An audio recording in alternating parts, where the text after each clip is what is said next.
Telegram 360 a présenté Info 360.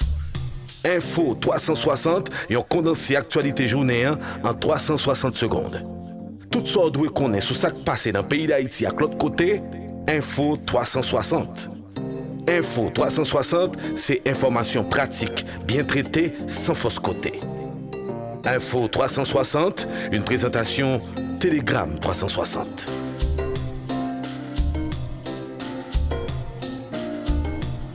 Bonsoir à tous. Dans cette nouvelle sortie d'Info 360, les hommes d'affaires Marc-Antoine Accra, Karl Brown et Jean-Marie Vorbe sont interdits de fouler le sol canadien.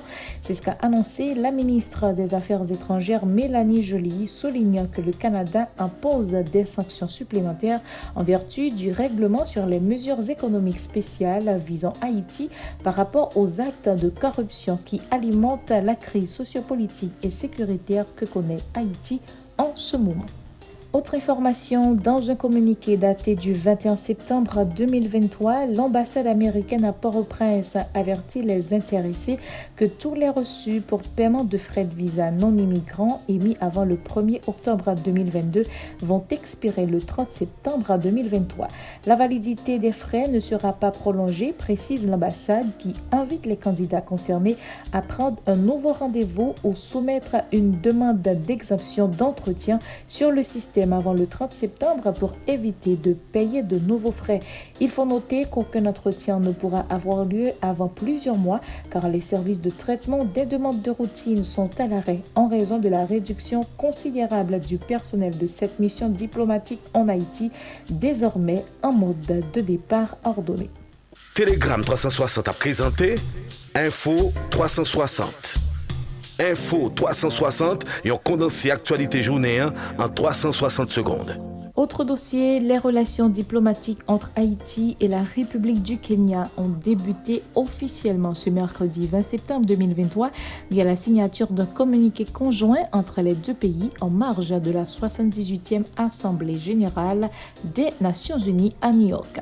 Désormais, Haïti et le Kenya peuvent échanger des ambassadeurs conformément aux principes diplomatiques. Selon ce communiqué conjoint, Haïti et le Kenya souhaitent promouvoir et renforcer les liens d'amitié et de coopération pour le bénéfice mutuel des peuples, dont la poursuite des intérêts communs. Rappelons que le Kenya a récemment proposé de diriger le commandement d'une éventuelle force multinationale en Haïti dans le but de renforcer la capacité de la police nationale d'Haïti dans la lutte contre le banditisme. Info 360 et on condensé actualité journée en 360 secondes. Tout ça doit connaître sur ce qui passe dans le pays d'Haïti à l'autre côté, Info 360. Info 360, c'est information pratique, bien traitée, sans fausse côté. Et sur le plan international, près de 500 000 citoyens du Venezuela se trouvant aux États-Unis seront autorisés à rester légalement aux États-Unis. Annonce faite très tard dans la soirée du mercredi 20 septembre par le président Joe Biden. Selon cette mesure, les Vénézuéliens arrivant aux États-Unis avant le 31 juillet sont éligibles pour une carte de travail valide d'une durée de 18 mois renouvelable.